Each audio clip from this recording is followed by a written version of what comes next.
way to New Hampshire, where she plans to begin her new life. Let's speak to Omer Ismail, a Sudanese expatriate in Washington, who's a senior advisor at Enough. That is an NGO which campaigns against crimes against humanity. Omer Ismail, thank you very much indeed for your time. Can we just look at Sudan and what this case illustrates about the country? In your opinion, can you tell us if you believe that there's extreme religious persecution in the country? There are signs that is the case, because the Sudanese government decided that they are going to stop all kinds of religious diversity in the country, especially after the South Sudan seceded from the mother country, and it is now an independent country, that the government of Sudan decided that they are not interested in religious or ethnic diversity.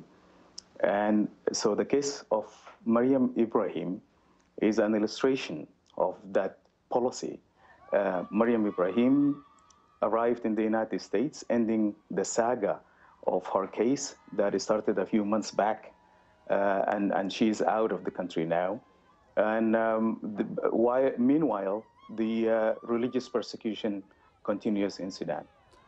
Are there cases where people have been put to death for not being Muslims? And do you think Meriam Ibrahim would have been put to death if it hadn't been for the international outcry? I believe so. If it wasn't for the international outcry, she could have met the same fate that somebody like Mahmoud Muhammad Taha had faced in Sudan about 2 decades back, because the same religious fanatics that put an end to his life are still there, and they are part of the power structure in Khartoum. What will she find in her new life in Manchester, New Hampshire? Why has she chosen that place in particular? I'm not sure why, but I believe because her husband is a naturalized American, and perhaps that is the place that he is living. But also it could be because they are supporters of that case in that area, even though there are lots of Sudanese around the world, together with many people around the world who supported her case.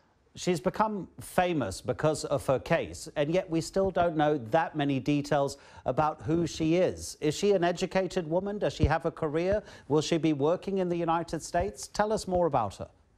She claimed to be a doctor that is trained in the University of Khartoum.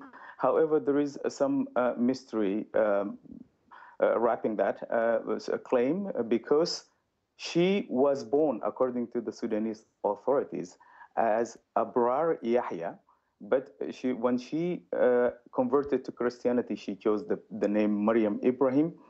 There are many conflicting stories about this, so nobody knows her real identity, at least I don't. But I believe that it is an issue of she is trying to prove through the name and through the identity and through the religion she chose for herself to prove that this is her, while the Sudanese authorities are trying to prove otherwise, and they are saying we don't have any record of this name Meriam Yahya, and of course they don't, because the woman converted and she chose to change her name. So if we looked at that and we say Abrar Yahya Ibrahim is the same as Meriam Yahya Ibrahim, then that might solve part of the mystery, and she was truly the person who was educated to become a physician in the Sudanese education system, and she claims that she went to the University of Khartoum, that is my alma mater, where I went to college, and she is now in the United States. Hopefully she will be able to practice what she was trained to do and to become a doctor. Omer Ismail, thank you very much indeed for your time. Thanks for having me.